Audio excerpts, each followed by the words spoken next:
Graça e paz, povo de Deus, povo abençoado da minha querida comunidade da Primeira Igreja Batista no Itaim Paulista. É com muita satisfação que nós, mais um sábado, nos reunimos na nossa escola bíblica, agora sabática, por conta do Covid-19, para juntos aprendermos da palavra do Senhor, meditarmos e prosseguirmos rumo a uma maturidade na fé, uma maturidade cristã que nos faz grandes diante de uma sociedade tão carente da palavra de Deus, tão necessitada de uma compreensão das veracidades, dos oráculos, da mensagem, da vontade de Deus para com as nossas vidas. Amém? Eu gostaria de fazer uma oração com os irmãos. Os irmãos estão participando desta aula e vamos orar. Eu convido você a curvar a sua fronte. Vamos pedir a bênção de Deus sobre as nossas vidas nesse dia. Amém?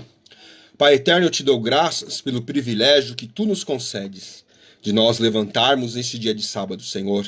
Tem um sol maravilhoso aí fora, Senhor. Um sol que se levanta sobre bons e sobre ruins, sobre justos e sobre injustos, porque a sua característica é a sua bondade, é o seu amor derramado sobre todos, sobre toda a humanidade, Senhor. Nós somos gratos a Ti por isso, ó Deus. Nós não merecemos. Nós somos conscientes, Senhor, porque se nós temos despertado em nós, se nós temos algum valor para nós buscarmos a sua presença, é porque Tu, Senhor, comunicou primeiro a sua graça e o seu amor de uma maneira abundante, toda especial, individual, sobre as nossas vidas. Continua conosco, Senhor, no dia de hoje. Nos dê graça para que nós possamos compreender a Tua Escritura e que possamos, acima de tudo, aplicar a Tua palavra em nossas vidas, porque, Senhor, nós somos seres humanos limitados e precisamos do Teu favor.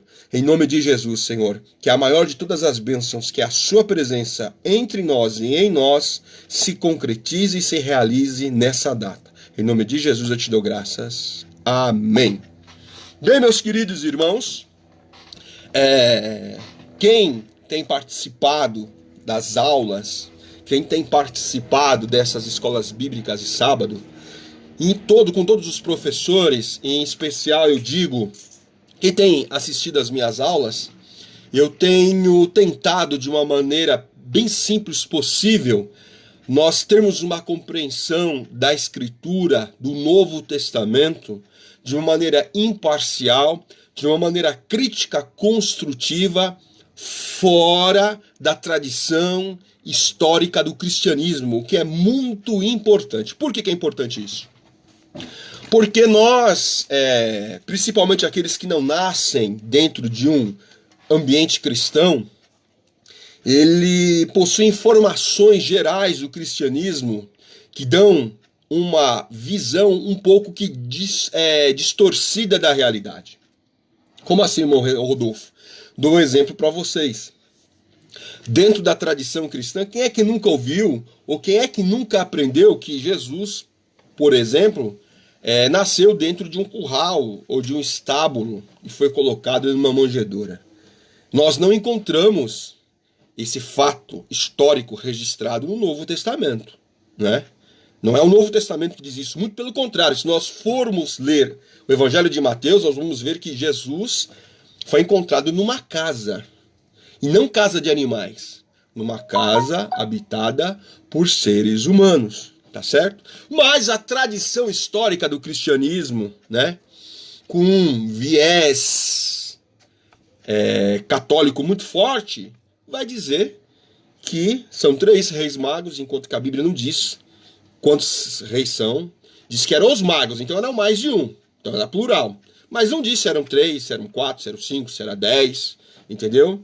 Aí a tradição cristã vai dizer que são 3, porque se for incenso, ouro e mirra, os 3 presentes que Jesus recebeu na sua visita pelos magos, então eles vão fazer uma associação lógica sobre a quantidade de magos que a Bíblia não diz. Então isso é tradição cristã. Ontem eu fiquei surpreso que eu fiquei sabendo que amanhã, para quem não sabe, é o dia dos avós. Se você tem o seu avô, sua avó, curta-os bastante, principalmente na data de amanhã, entendeu? Dê um presentinho para ele. E eu fiquei sabendo que Jesus tinha um avô chamado Joaquim e uma avó chamada Santa Ana, que são avós maternos de Jesus. São, respectivamente, o pai e a mãe de Maria. Só que da onde que eles tiraram isso? Qual foi o documento histórico que vai afirmar ou vai dizer que Jesus teve um avô chamado Joaquim, uma avó chamada Ana, por parte de Maria, avós maternos? Na Escritura não é, porque não existe genealogia. Não existe da parte das genitoras das mulheres. A genealogia é patriarcal, é do tronco dos homens. Então você não tem esse documento histórico no Novo Testamento. E aí eu fui pesquisar, né, curioso como sou, e a tradição, o viés católico que vai dar essa tradição, que vai dar essa informação. Então você precisa ficar ciente disso, porque você é um cristão comprometido com a Escritura, é um cristão comprometido com o aprendizado da palavra de Deus. Então, dentro desse contexto de nós lermos e aprendermos a palavra de Deus sem tradição externa, mas fora de qualquer conceito que você possa ter, deixar a Bíblia se explicar por si só e apenas pegar os dados que ela nos fornece, e aí você forma a sua estrutura, a sua sistematização do ensinamento do Evangelho, da teologia. Isso é importantíssimo, isso é fundamental. Tá certo? Se você teve aula comigo e se você participou dessas aulas, você vai lembrar comigo que eu disse que Jesus teve multidões de discípulos dentre 12 apóstolos. Você vai lembrar que eu disse isso para você. Você vai lembrar também de que eu disse que dentro da visão apostólica, a graça estava reservada, ou o evangelho, apenas para os judeus, depois que a compreensão dos apóstolos abriu, onde eles entenderam que o evangelho deveria alcançar toda a humanidade. Ou seja, nós percebemos claramente que a revelação da vontade de Deus ela é progressiva durante a história. A própria teologia diz isso. O que eu quero dizer com isso? Eu quero dizer que Deus lá atrás, desde o chamado de Abraão, ele não passou a vontade dele toda, de uma única vez, para que a mente finita humana pudesse compreender, no caso de Abraão, tudo o que Deus queria para a humanidade numa única fala. Essa revelação da vontade de Deus ela é progressiva. Ela não retrocede, ela não muda, mas ela é progressiva. Por isso que os apóstolos, mesmo tendo o discipulado maravilhoso, o melhor de todos, com Jesus, mesmo recebendo orientações de Jesus enquanto ele estava no ministério público dele, após a sua ressurreição e ascensão de Cristo, que eles vão compreender melhor ainda a vontade de Deus e o evangelho nas suas vidas para com a humanidade. Então a revelação de Deus ela é progressiva. E nós percebemos isso claramente na Bíblia Sagrada. E eu gostaria de, em cima dessa questão de revelação progressiva de Deus, nós entendemos muito bem algo que nós ouvimos muito, a questão da vontade soberana de Deus, do propósito de Deus, e que Deus está acima de tudo e de todos, e que Ele está no controle de todas as coisas, isso é um fato. Eu gostaria de abrir com você, meu irmão, Atos capítulo 8, versículo 1, tá bom? Atos, versículo 8, capítulo 1. Atos é um livro maravilhoso. No Novo Testamento nós temos 27 livros, tá certo? Temos os evangelhos, que são 4. Nós temos Atos dos Apóstolos. Atos dos Apóstolos é o único livro histórico do Novo Testamento. Por que você tem que saber que Atos dos Apóstolos é um livro histórico? Porque dentro de um princípio teológico, nós sabemos que nós não fazemos doutrina de livros históricos. Como assim, irmão Rodolfo? Como assim eu te explico. Livro histórico, ele vai registrar fatos que ocorreram. Por isso que ele é um livro histórico. Só que no caso de Atos dos Apóstolos, é uma narrativa do poder do Espírito Santo na vida da igreja, desde a sua descida oficial que inaugura seu ministério. Vocês estão entendendo? Então, Atos dos Apóstolos vai mostrar aquilo que Deus tem poder de fazer. E Atos dos Apóstolos vai restringir a atuação de Deus. Por isso que o livro de Atos dos Apóstolos não se fechou. Atos dos Apóstolos está aberto ao dia de hoje. É o que Deus pode fazer. É que Deus nos permite entender a sua grandeza, a sua dimensão e como ele atua na vida das pessoas. Mas nós não fazemos doutrina dos livros de Atos dos Apóstolos, já falei isso com os irmãos. É um livro histórico. É perigoso você fazer doutrina de livro histórico. Doutrina, que são ensinamentos, que são a espinha dorsal doutrinária para nós entendermos a teologia e a vontade de Deus para conosco, são as cartas, as epístolas pastorais. Né? Carta tem doutrina para a igreja, que são o que? Ensinos imutáveis, invariáveis, que servem para sempre. E isso estão contido o quê? Nas epístolas, principalmente nas epístolas paulinas. Para nós, igreja, livro histórico não. Tá bom? E eu quero enfatizar, eu comecei lá dos apóstolos, né?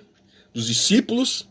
Depois agora nós estamos entrando na vida da igreja depois da ascensão de Jesus, depois da constituição da liderança apostólica em Jerusalém. Atos 8:1. Eu disse Atos, capítulo 8, versículo 1. Diz assim: E Saulo consentia na sua morte. Estou em Atos, capítulo 8, versículo 1. Naquele dia levantou-se grande perseguição contra a igreja em Jerusalém. Só para lembrar, levantou-se uma grande perseguição contra a igreja em Jerusalém. Não havia naquela época nenhum templo construído denominado igreja. O único templo era o templo de Salomão, era o grande templo em Jerusalém do judaísmo. Igreja aqui que ele está se referindo são as pessoas, são seres humanos. Somos nós, simples comedores hoje aqui no Brasil de arroz e feijão. Entendeu? Não entenda a igreja como um local, como um prédio. Não entenda isso. Não chame de igreja aquilo que Deus não chamou, o que não é por excelência. Tá certo? Não coloque o seu coração naquilo que Deus não quer que você coloque o coração. O seu coração, o meu coração tem que estar na igreja, em pessoas que confessam seus pecados, pessoas que confessam o Senhor Jesus como seu único e suficiente Salvador e que nas suas limitações procuram examinar as Escrituras, pedindo a Deus a sua bênção para que possam praticar as Escrituras. Isso é igreja. Isto é igreja. É contra esta igreja que levantou-se naqueles dias uma forte perseguição. E todos, diz o texto, Atos 8:1, com exceção dos apóstolos, dos líderes, todos foram dispersos pelas regiões da Judéia e Samaria. Tá certo? Versículo 2. Alguns homens piedosos sepultaram Estevão e fizeram um grande pranto sobre a vida dele. Eu vou comentar depois sobre Estevão. O que eu quero dizer isso para os irmãos? Quero dizer o seguinte: que Deus está no controle de todas as coisas. E isso significa dizer que a vontade de Deus prevalecerá e se concretizará acima da minha vontade, acima da sua vontade, acima da vontade de qualquer líder religioso, acima da vontade de qualquer déspota, acima da vontade de qualquer ditador, acima da vontade de qualquer autoridade pública, acima de qualquer monarca, acima de tudo e de todos. A vontade de Deus vai prevalecer. Mas suscitou uma grande perseguição contra a igreja que estava em Jerusalém. E por quê? Por quê? Por que surgiu essa grande perseguição? Porque os crentes até aquele momento em Jerusalém estavam com uma vida muito regalada, espiritualmente falando, se assim podemos dizer. Eles estavam muito bem, obrigado, naquele momento. Por quê? Porque é o seguinte: os crentes começaram a pregar a palavra de Deus, pregar o evangelho de Cristo, as pessoas começaram a se converter, aquelas que não se convertiam tinham a igreja em grande estima, porque a igreja era uma igreja proativa, era uma igreja que vivia aquilo que eles pregavam de uma maneira intensa, muitos sinais, prodígios, maravilhas, milagres, que a obra do Espírito Santo estava sendo realizada através daquela igreja, e as pessoas estavam, mesmo não aceitando a Cristo, estavam admirados daquela igreja, daquela forma de viver, daquela forma de ser. Como é que eu posso dizer isso para você? Vamos lá em Atos capítulo 6, versículo 7. Nós estamos falando de igreja. Igreja possui os seus registros históricos em Atos dos Apóstolos, principalmente a igreja primitiva. Se você for lá comigo em Atos capítulo 6, versículo 7, você vai encontrar ali, ó. Crescia a palavra de Deus, eu estou em Atos capítulo 6, versículo 7. Crescia a palavra de Deus e em Jerusalém se multiplicava o número de discípulos. Olha que interessante.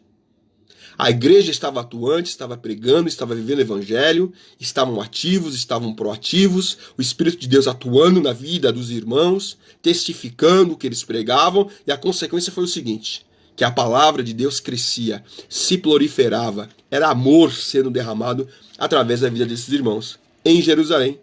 Consequentemente, os discípulos começaram a se multiplicar, pessoas começaram a se converter ao evangelho.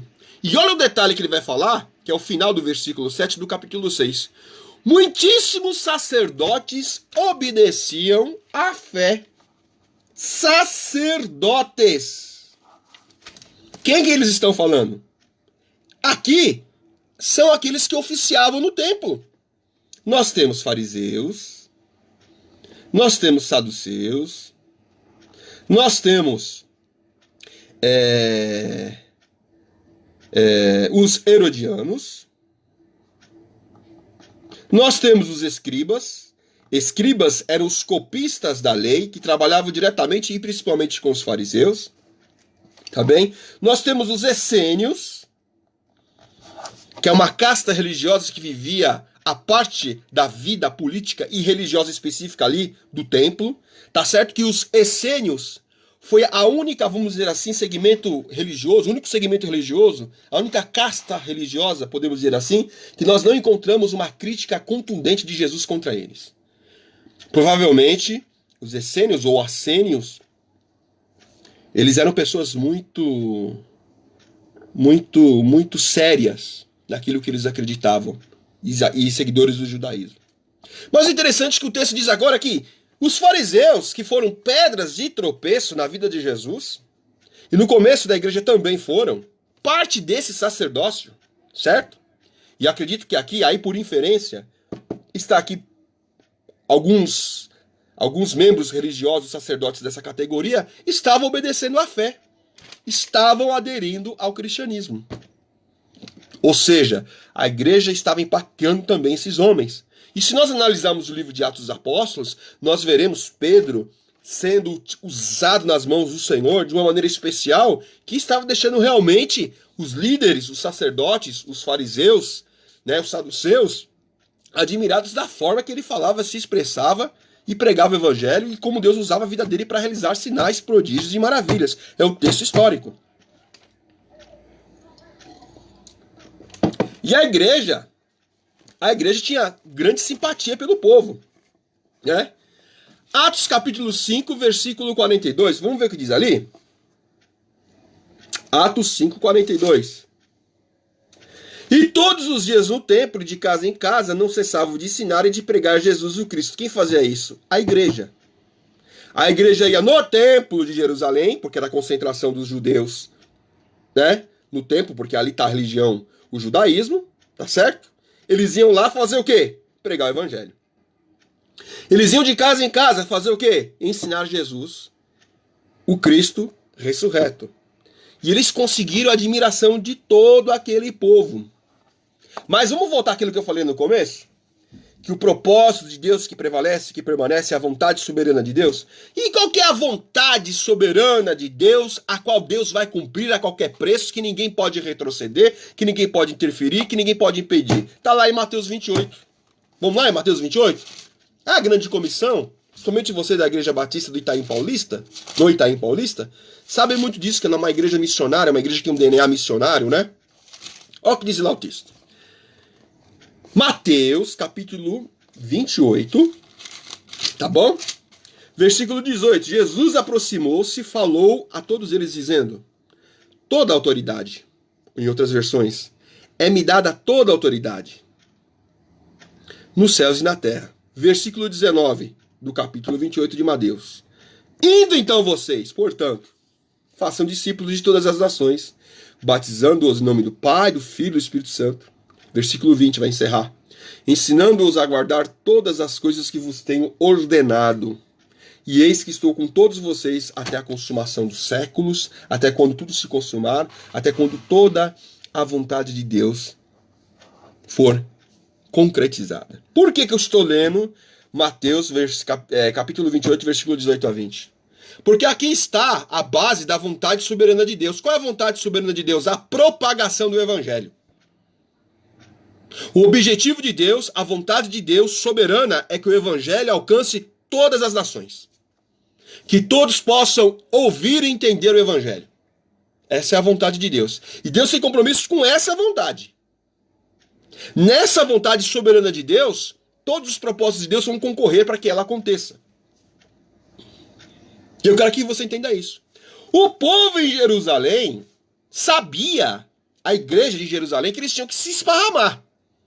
Judéia, Galiléia, Samaria, até os confins da terra. Só que o seguinte, irmãos, aí que eu acho interessante, né? Agora vamos pegar a realidade, vamos parar de, vamos dizer assim, de sonhar o ideal e ter os pés no chão e analisarmos a realidade. A realidade é que eles ouviram a mensagem, eles entenderam a mensagem, né? Só que não entenderam ela completamente. Os apóstolos começaram a pregar o evangelho, as pessoas começaram a ouvir o discurso do evangelho, se maravilhar, acertar a Cristo. Aqueles que não aceitavam tinham a igreja em grande estima, entendeu? Tinham até medo de andar com eles. Pô, você tá brincando comigo, rapaz? Ananias e Safira, capítulo 5. Um casal porque mentiu para um apóstolo, né? Que ali mentiu para o Espírito Santo. Eles morreram. Você já imaginou isso, irmão? Vamos analisar comigo aqui. Vamos analisar, pé no chão. Livro histórico, fato histórico. Você conhece um cristão ou uma cristã, um homem que tem uma comunhão muito grande com Deus, uma mulher que tem uma intimidade muito grande com Deus, ao ponto de você mentir para ela, você morrer fulminado? Pé no chão agora, vamos analisar. Porque nós temos, às vezes, a tendência de ler a Bíblia como um livro histórico, e em alguns casos Atos dos Apóstolos é um livro histórico, mas você lê como apenas um leitor simples que não tem participação no texto. Que você não vivencia o texto. Você lê o texto de longe. Eu estou lendo uma história muito longe, a qual eu jamais vou viver, a qual eu jamais vou alcançar. O Evangelho não é uma literatura comum. O Evangelho não é uma história de ficção. O Evangelho é a verdade de Deus para com as nossas vidas. Então leia o texto bíblico como que você pudesse estar dentro dele e vivenciar esse texto bíblico. Já imaginou você conviver com uma pessoa que se você mentir para ela você morre fulminado?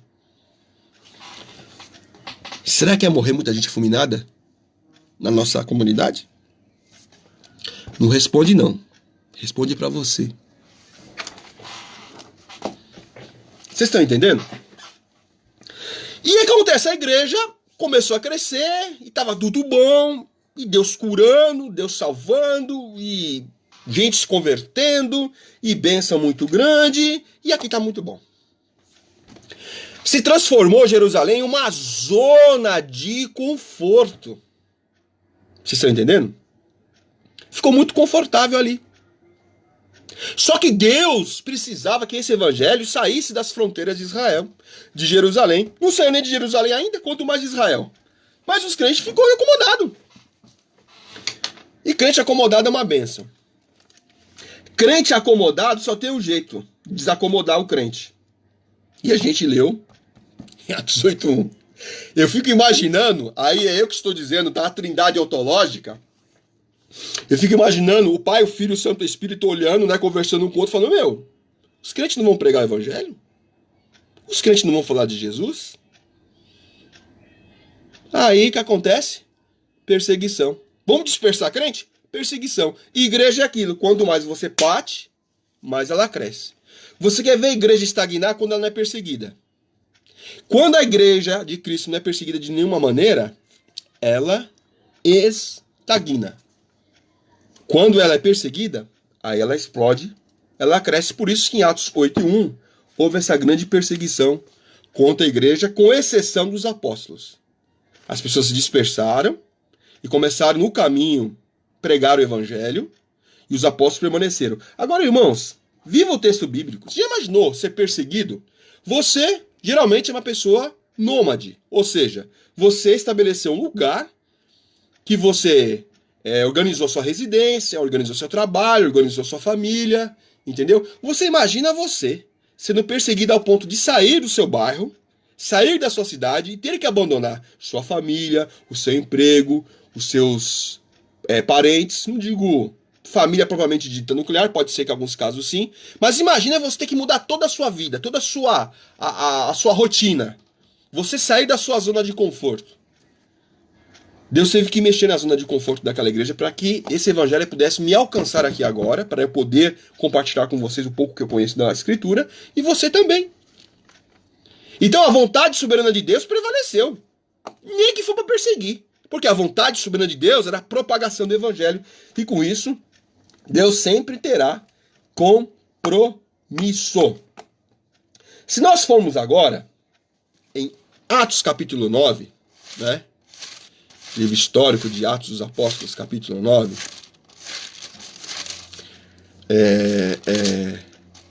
Versículo 1, diz assim: Saulo, respirando ainda ameaças e morte contra os discípulos do Senhor, dirigiu-se ao sumo sacerdote, versículo 2 do capítulo 9 de Atos dos Apóstolos.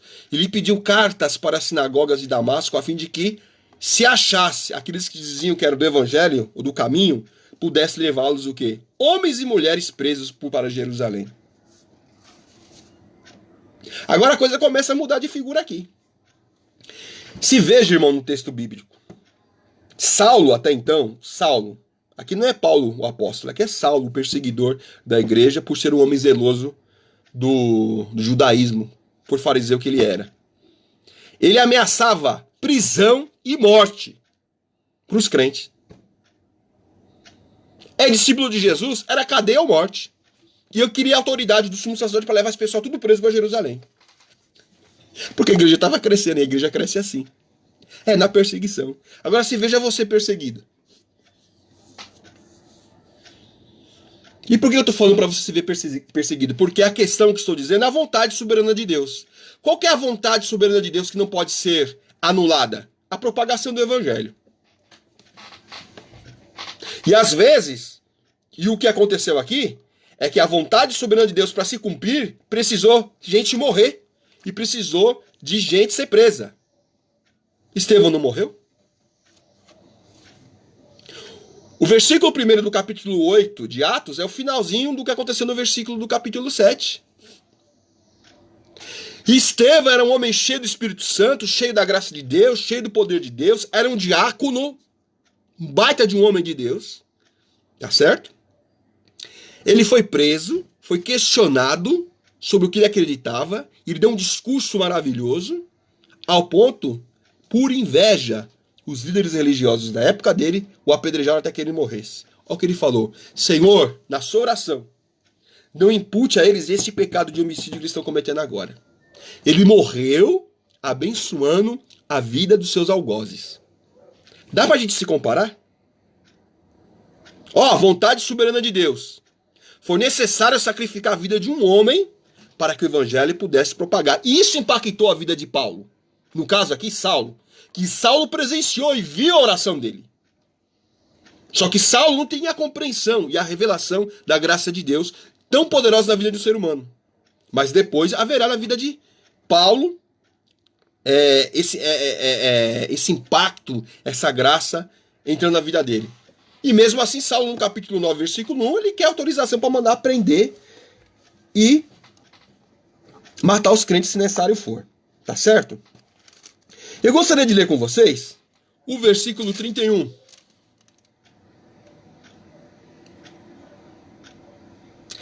Olha só, Atos 9, 31. A igreja, na verdade, tinha paz por toda a Judéia. Depois, Galiléia e Samaria, edificando-se e caminhando no temor do Senhor e no conforto do Espírito Santo, crescia em número. Sabe por quê? Porque ela saiu de Jerusalém.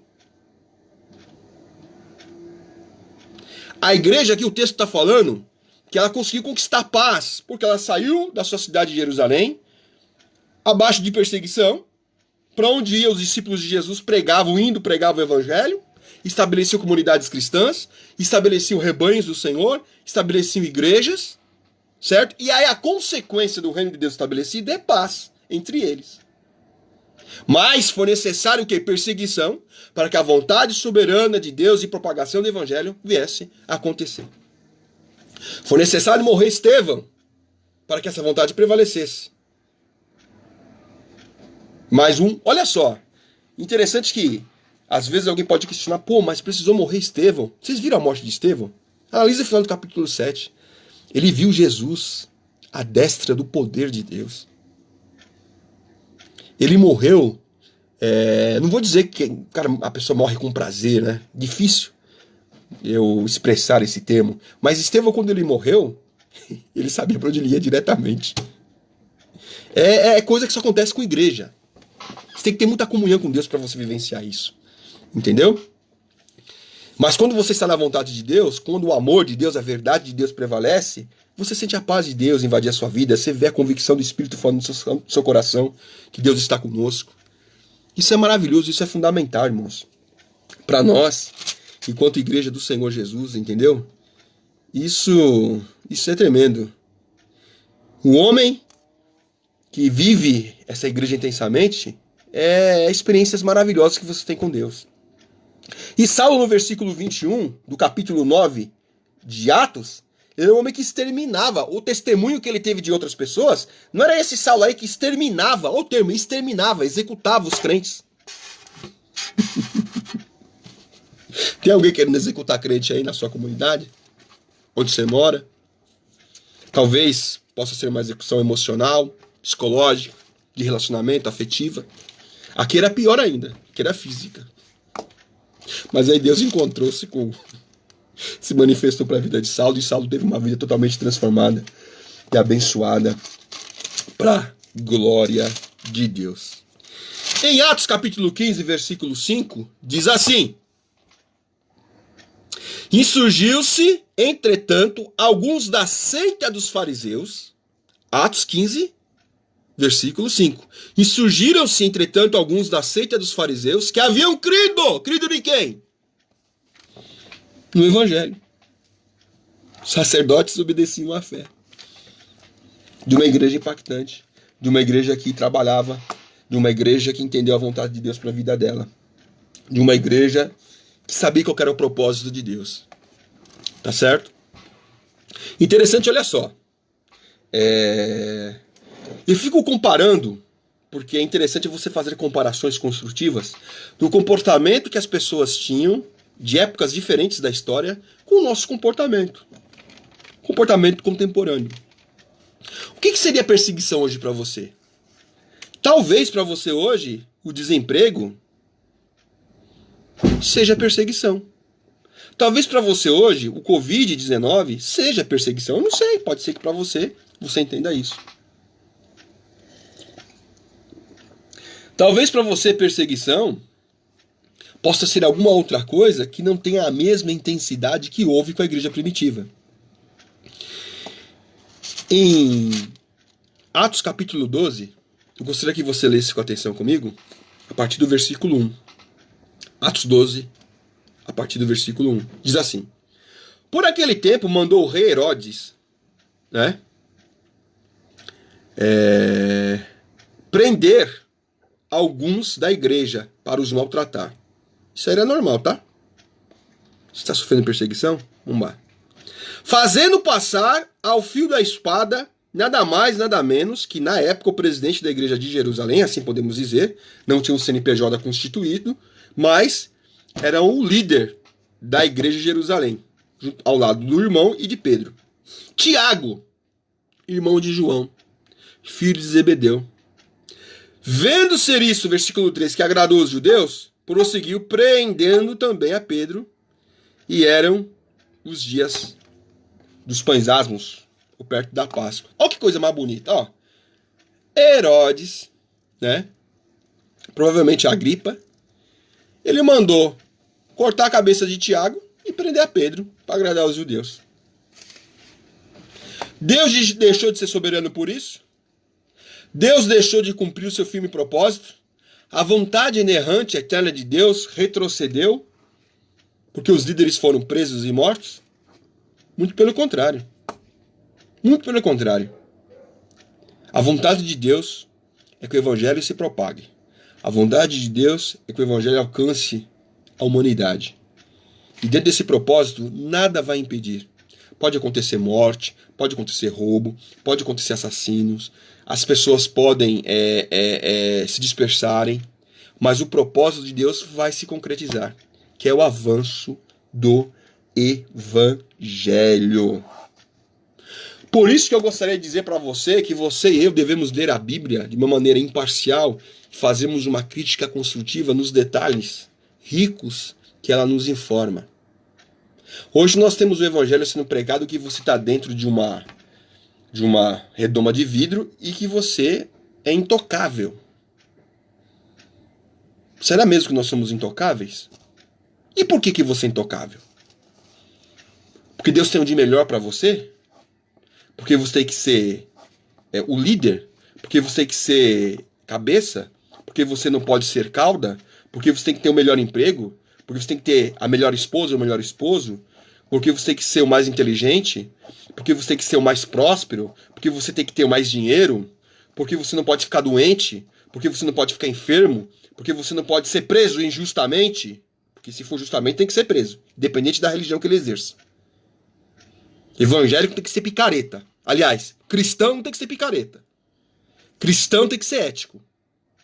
A ética está acima de tudo. É que vai nos diferenciar em relação aos outros. Não adianta ser o irmão que faz os outros passar vergonha. Irmão criminoso. Certo? Por isso que eu falei. Será que você não pode ser injustamente perseguido? Porque é isso que passam. É isso que vendem em relação ao cristianismo da pós-modernidade. E não é isso que nós vemos no livro de Atos dos Apóstolos. Né? Será que eu tinha mais comunhão com Deus que tinha Tiago? Será? Hein, José? Será que você tem? Isso é muito subjetivo. Não tem como eu verificar isso, pôr uma régua, mensurar isso na vida de cada um de vocês. E nem tenho a intenção de fazê-lo. Agora você pode avaliar a sua comunhão com Deus. Será que você tem mais comunhão com Deus? Ou tinha comunhão com Deus semelhante que Estevão tinha? Semelhante que a Tiago tinha? Será? Mas Estevão foi apedrejado até a morte. E aí, José? E aí, Maria? Estevão foi. Tiago, decapitado. Só para agradar o ego de uma galera lá judaica, segundo Herodes, que não acreditava no cristianismo. E aí? Os discípulos deixaram de acreditar no Senhor? Deus deixou de ser Deus? Qual que é o propósito de Deus nas nossas vidas? Qual é o propósito de Deus na minha vida? É que nós sejamos instrumento para a propagação do Evangelho. Estou dizendo com isso que você não deve ter uma vida de bem-estar? Não. Nós lemos um texto da Bíblia aqui, que tinha uma paz que reinava na vida das pessoas. Estou dizendo que você deve se anular enquanto um ser social que se relaciona, seja na dimensão do trabalho, laboral, afetiva, com os amigos. Não estou falando nada disso. Isso é consequência de uma vida com Deus, de uma vida consciente, de uma vida racional, de uma vida objetiva, de uma vida planejada, de uma vida casta. E isso dependendo ainda de onde você vive, de onde você convive, de onde você está. Porque eu estando em São Paulo, eu tenho uma vida social e posso ter uma vida social até determinada circunstância. Eu estando lá, no Saara, é outra realidade. Vou viver com o beduíno. A vida social com o beduíno não é a mesma que eu tenho aqui na minha comunidade de São Paulo. São culturas diferentes, são situações diferentes. Talvez o meu conceito de prosperidade aqui seja um, lá é outro. Mas a paz tem que reinar no meu coração. Então nós temos que acreditar mais no Evangelho, na Bíblia. E temos que nos colocar na presença de Deus e dizer: Senhor, como é que eu vou reagir de acordo com a minha realidade, baseado nos ensinos da sua Escritura? Irmãos, Deus está no controle de todas as coisas, continua estando no controle de todas as coisas. A vontade de Deus prevalecerá. Eu quero dizer para os irmãos que a vontade de Deus hoje é que a humanidade conheça o Evangelho, a boa nova de salvação. Esse é o compromisso que Deus tem para comigo, para com você, para com a humanidade. E nada vai impedir que essa verdade chegue à humanidade. O resto é consequência, tá bom? Sejamos pessoas felizes. Sejamos pessoas que tenhamos profunda comunhão com Deus. Porque as minhas palavras são palavras. Mas uma vida na presença de Deus é o que faz toda a diferença.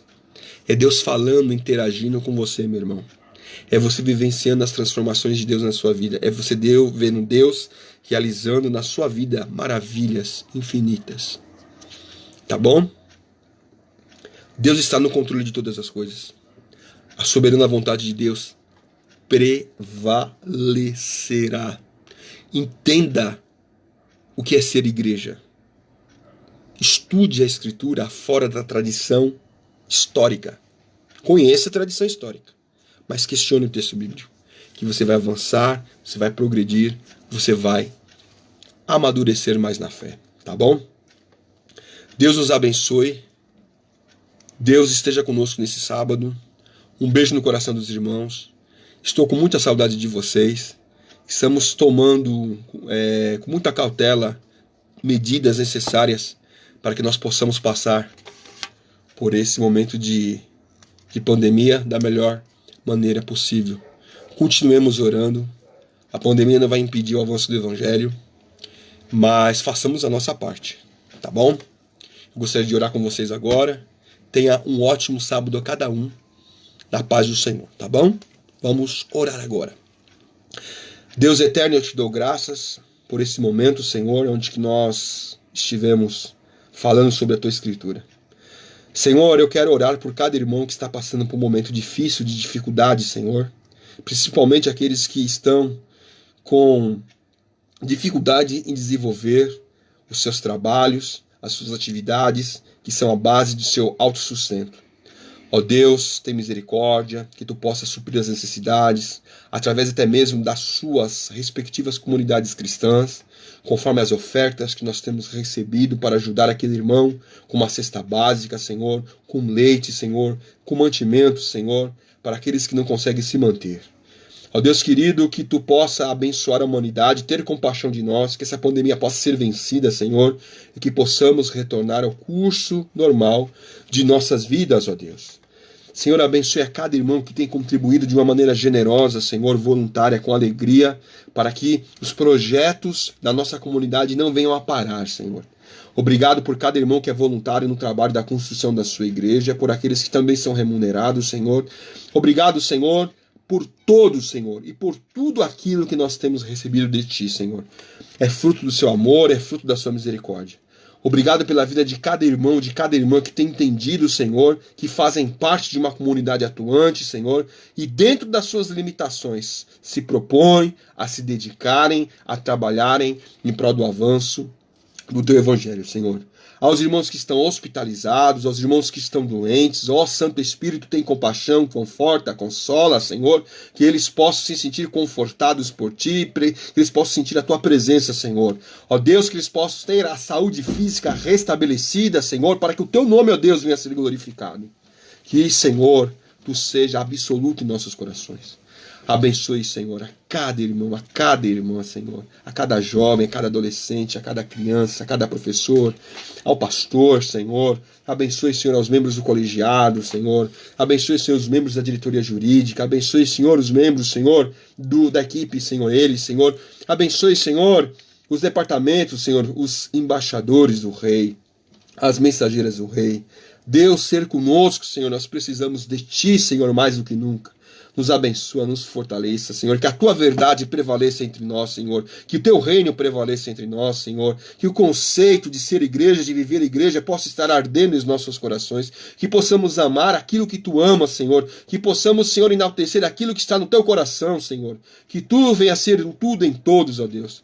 Nós precisamos de Ti, Senhor. Abençoe o Valdemir, Senhor, o nosso responsável pela nossa escola bíblica, Senhor.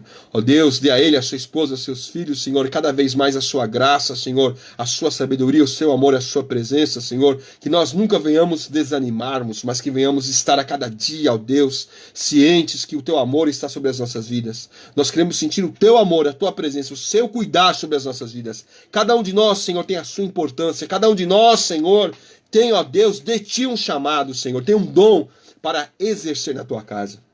Abençoe, Senhor, os missionários desta igreja que tem um DNA muito forte de missões, ó Pai. Aonde eles estiverem, derrame a sua graça, a sua misericórdia, Senhor. Abençoe a Sara, Senhor, e o seu esposo casaram recentemente, Senhor, contraíram o matrimônio, Senhor, que eles sejam felizes na sua presença, que eles possam se amar plenamente, Senhor, enquanto homem e mulher, enquanto marido, enquanto irmãos em Cristo, Senhor, na sua plenitude, ó Deus, que o amor possa estar na vida deste casal, Senhor, que eles possam ver o Teu agir através da vida do ministério deles, Senhor, que constituam família segundo a vontade deles e a Tua vontade, Senhor, abençoada, Senhor, dispenseiros da sua multiforme graça de Deus, Senhor, que toda sorte de bênção esteja na vida desse casal, na vida, Senhor, da Tua igreja, Pai. Senhor, nós somos falíveis, nós somos fracos, mas Tu és toda a força e toda a sabedoria. Nós Te adoramos, Senhor Jesus. Sem Ti não podemos fazer absolutamente nada. Ser conosco, nos abençoe, Pai, em nome de Jesus. Abençoe, Senhor, o decorrer das nossas atividades, para a Tua glória. Nós oramos. Amém. Deus os abençoe e vos guarde, irmãos. Hoje à noite, se tem algum jovem me assistindo, né? Algum jovem de 60, 70, 80 anos também, tá bom? Tem às 19 horas a sala da nossa professora Larissa e do Davi. Não percam, irmãos. É uma bênção muito grande nós aprendermos o evangelho uns com os outros. Deus seja com você nesse dia. A graça seja com todos. Um ótimo dia a todos. Um beijo no coração de vocês.